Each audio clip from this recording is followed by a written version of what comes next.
upstairs? So we're going to turn and then Whatever your grad class.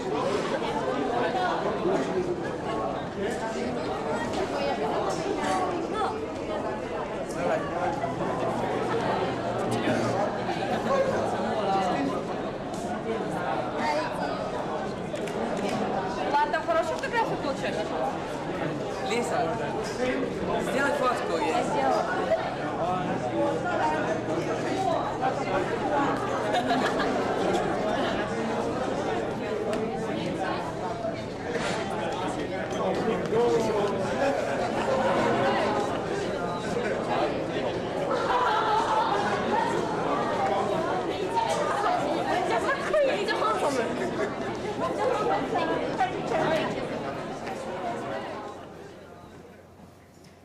I'd like to call upon Mr. Gooby, the Director of the Residence for Bodwell High School and Academy, to introduce to you our very special guest speaker, Mr. Patrick Chan.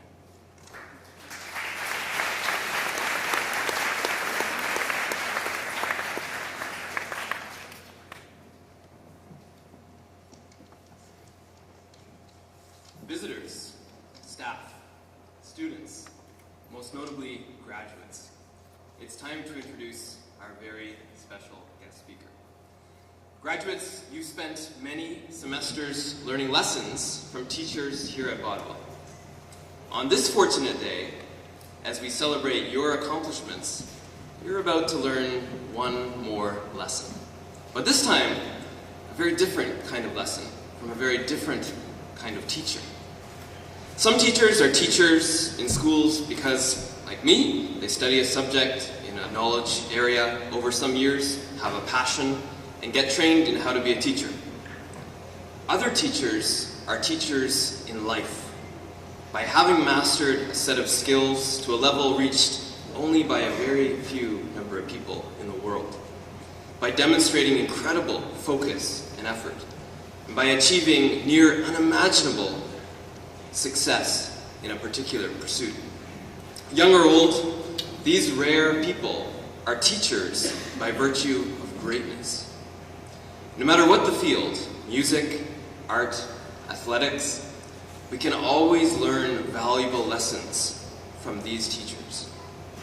Today, we are blessed to be joined by an extraordinary person who has traveled a great distance to be here to celebrate with you. A young man who has climbed to the very top, to the very pinnacle of excellence in his discipline. Not just through books and tests, but through facing adversity firsthand in life and sport, he has earned the power to share important lessons. Graduates, opportunities like these to learn directly from greatness come along only a few times in your lives. Listen closely. Open your minds. Take in the words and reflect on how his example might give each of you some guidance at this important time in your lives. Now, I could go on and on about his notable achievements in figure skating, about his 6 national titles, his 3 world championships, his world records, but as I learned as recently as last week, with this gentleman, these numbers tend to change very frequently. And really, all of these words pale in comparison to seeing his art in action. So just before we invite today's exceptional teacher up to the stage to address our graduates, let's take one final and mesmerizing look at his passion, his determination, and his inspiring example of mastery.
perfection.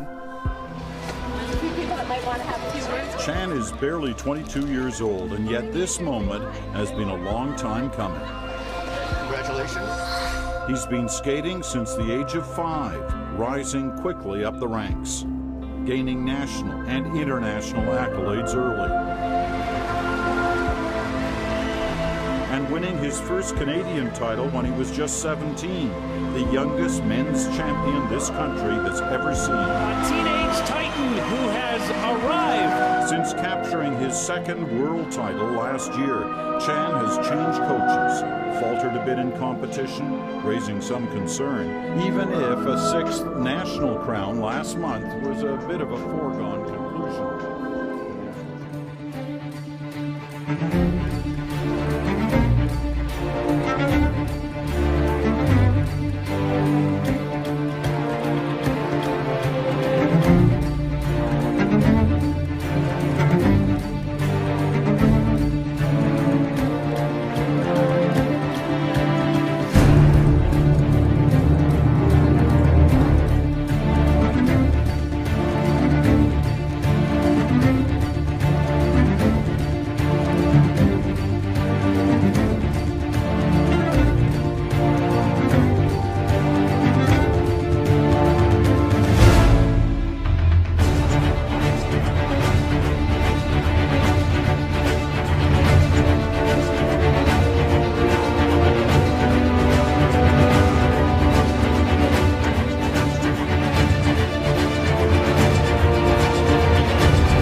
graduation guest speaker, Mr. Patrick Chan.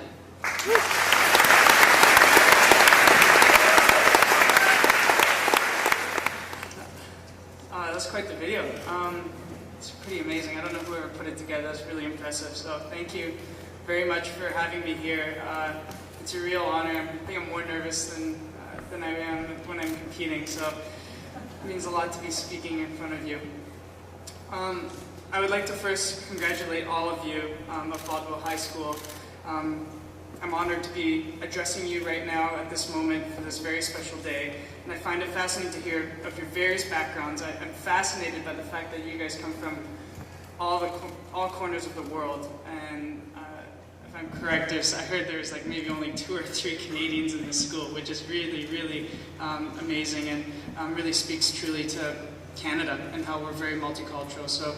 And to see all of you, just observing today, to see all of you getting along so well is really amazing. And I kind of see myself envying you in a way, but I also enjoy the same thing when I'm in competition. It's very similar.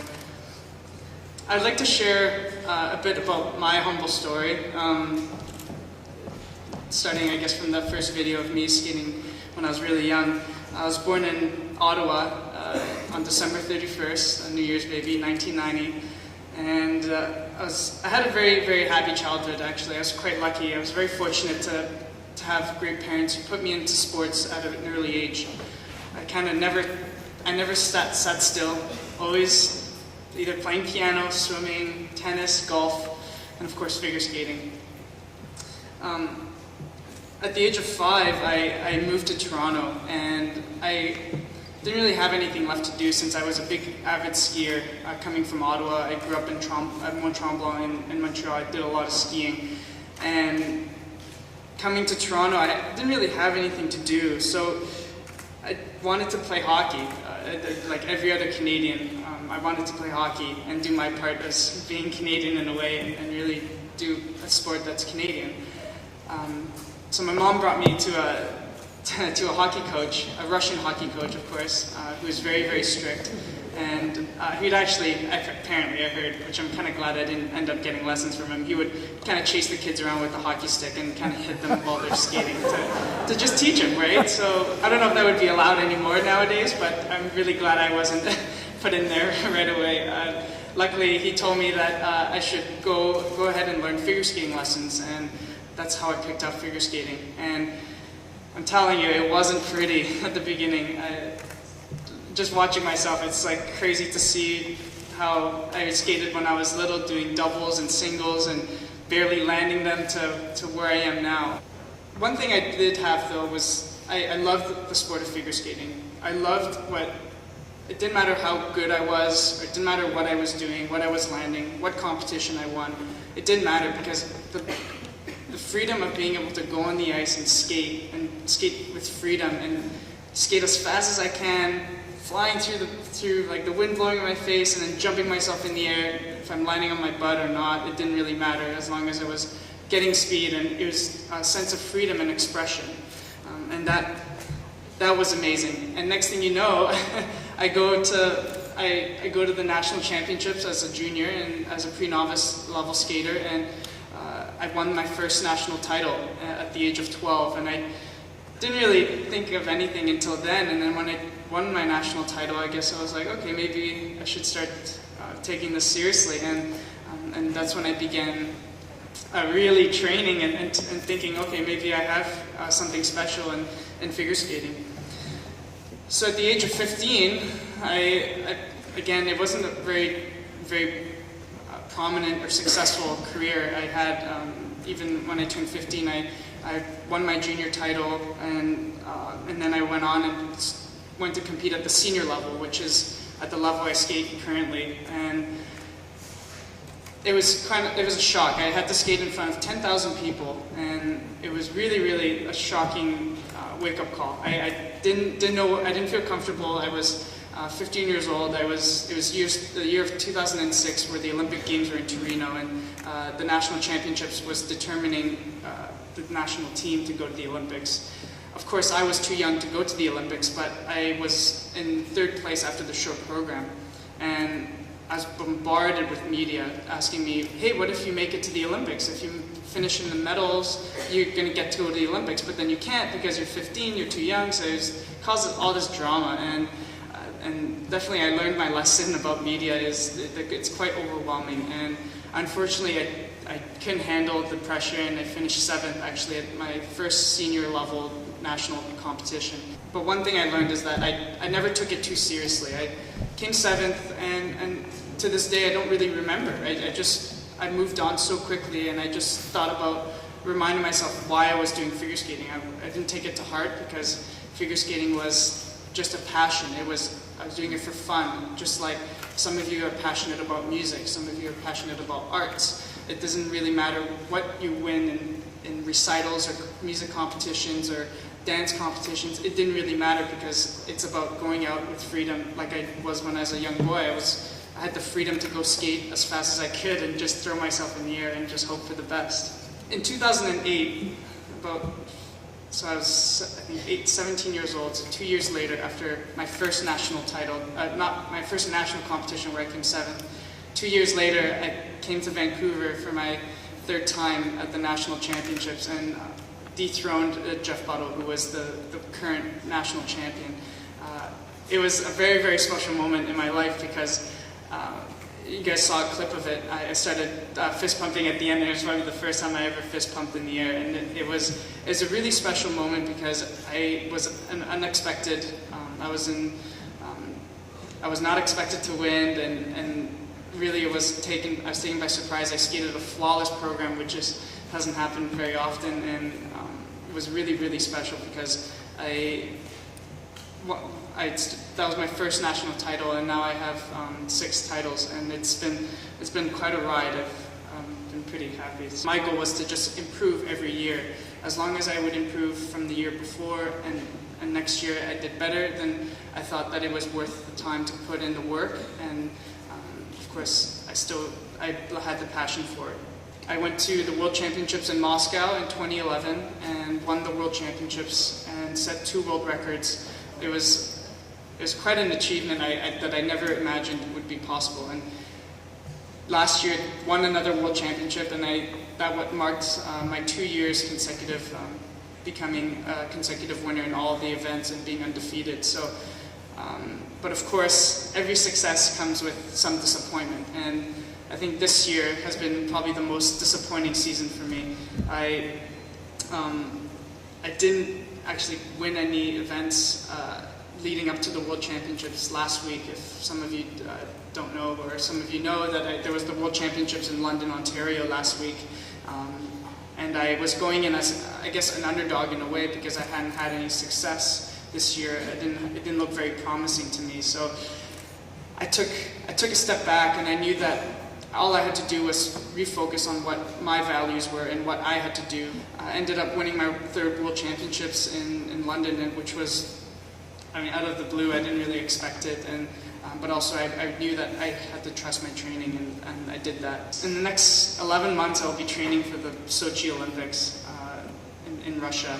They'll be in Sochi in February, and that's going to be, I think, the final chapter of my career. And it's the only one competition that's not in my shoebox. It's the one medal I don't have, and the one accomplishment I missed in Vancouver. And I kind of like to compare the last couple of years, 3 years leading up to these Olympic Games, as fine-tuning a race car.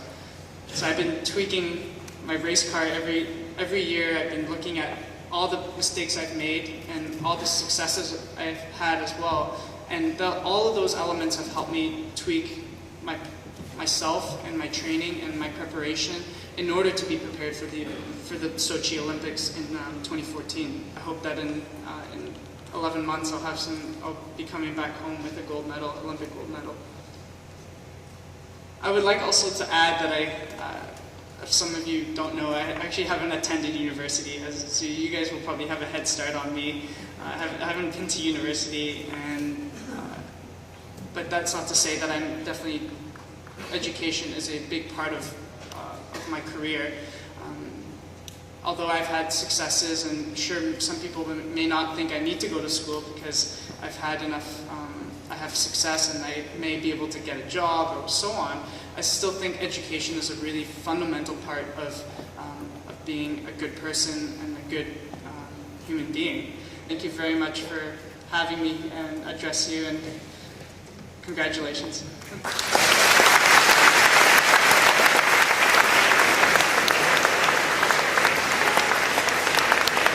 And now it is time to present our scholarships.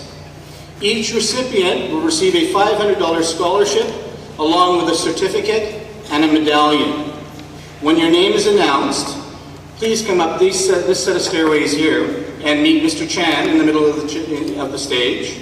Receive your award and stay on stage for a picture with Mr. Chan and the faculty presenter. Would Mr. Hallis please come forward and present the scholarship for mathematics? It gives me a great pleasure to present the math scholarship on behalf of Bodwell staff to an exceptional mathematician, Mr. Tai Hua Du. Well done, Mr. Tai.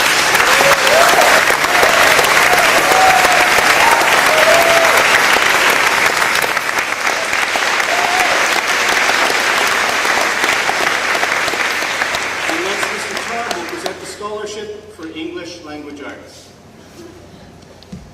I'm honored to present the 2013 Bodwell Award for English Language Arts to Clarissa Madeline.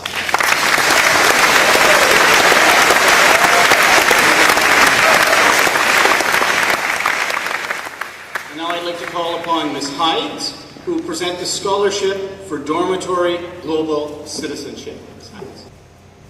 I am proud to present the Global Citizenship Award to Deborah Agugre.